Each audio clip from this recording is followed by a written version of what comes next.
பாஜகனுடைய உயர்மட்ட கூட்டம் என்பது தற்போது கிண்டியில் இருக்கக்கூடிய ஒரு தனியார் நட்சத்திர விடுதியில் தற்போது தொடங்கி இருக்கிறது.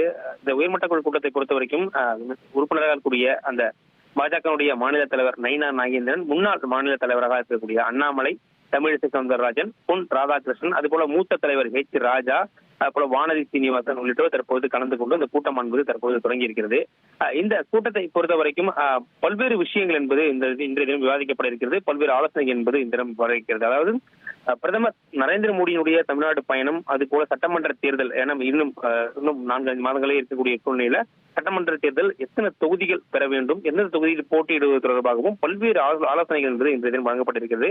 அது மட்டும் இல்லாமல் இன்னும் ஒரு வார காலத்துல அந்த தேர்தல் பொறுப்பாளர்கள் தமிழகத்திற்கு சுற்றுப்பயணம் வர இருக்கிறார்கள். எந்தெந்த கூட்டணியுடன் நம் கூட்டணி பேச்சுவார்த்தை என்பது தொடங்க வேண்டும், எந்தெந்த தலைவர்களை சந்திக்க வேண்டும் உள்ளிட்ட தொடர்பாக ஒரு முக்கியமான ஆலோசனை கூட்டம் தான் இன்றைய தினம் நடைபெறுகிறது. ஏன்னா சட்டமன்ற தேர்தல் நெருங்கி வரக்கூடிய சூழ்நிலை இப்படி ஒரு கூட்டம் என்பது பாஜக நடைபெற்றால் பல்வேறு விஷயங்கள் மாற்றங்கள் என்று ஏற்படும் என்று நமக்கு முன்னரே அறிந்து கொண்டதால், அதுபோல பாஜகவுடைய ஏற்கனவே தேர்தல் பொறுப்பாளராக இருந்தக்கூடிய மாற்றப்பட்டதால் புதிய தேர்தல் பொறுப்பாளர்கள் கொண்டு வரப்பட்டிருந்தனர். அந்த புதிய தேர்தல் பொறுப்பாளர்கள் வரும்பொழுது அவர்கள் யாரையெல்லாம் சந்திக்க வைப்பதற்கு நாம் தயாராக வைத்திருக்க வேண்டும் என்பது தொடர்பாக இன்றைய தினம் ஆலோசனை என்பது மேற்கொள்ளப்படுகிறது. ஏற்கனவே நாடாளுமன்ற தேர்தலில் நம்ம பெற்ற வாக்கின் அடிப்படையில் எந்தெந்த தொகுதிகள் நாம் வெற்றி பெறுவோம் என்ற ஒரு படிவங்கள் எடுத்து அந்தந்த தொகுதிகளில் நாம் வெற்றி பெறக்கூடிய வேட்பாளர்கள் யார் யார் என்பதும் கட்சியினுடைய மூத்த தலைவர்களுக்கு யாருக்கெல்லாம் சீட்டு வழங்குவது தொடர்பாகவும் பல்வேறு ஆலோசனை என்பது இன்றைய தினம் அந்த ஆலோசனை கூட்டத்தில் நடைபெற இருக்கிறது. அது மட்டும் இல்லாமல் கூட்டணி கட்சியாக இருக்கக்கூடிய கட்சியில் இணைக்கக்கூடிய கட்சியாக இருக்கக்கூடியது தேமுதிக, பாமக உள்ளிட்ட கட்சிகளை தொடர்ந்து பேச்சுவார்த்தை என்பது நடைபெற்று வருகிறது. அதை பேச்சுவார்த்தை விரைவில் இறுதி செய்ய வேண்டும்.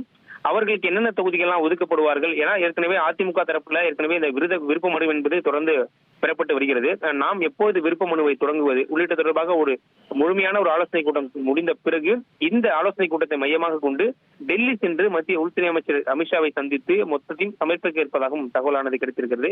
அதன் அடிப்படையில தான் மீண்டும் அதிமுக பொதுச் செயலர் எடப்பாடி பழனிசாமியை நேரில் சந்தித்தும் தேர்தல் பொறுப்பாளர்கள் நேரில் சந்தித்தும் அவர்களிடம் இந்த தொகுதியில் வெற்றி பெறக்கூடிய தொகுதியாக இருக்கிறது, அந்த தொகுதியை ஒதுக்குமாறு அவர்களிடம் வேண்டுகோளை வைப்பதாகவும் தகவல் கிடைத்திருக்கிறது. எனவே இன்று நடைபெறக்கூடிய இந்த கூட்டம் பாஜகவில் ஒரு முக்கிய கூட்டமாக பார்க்கப்படுகிறது.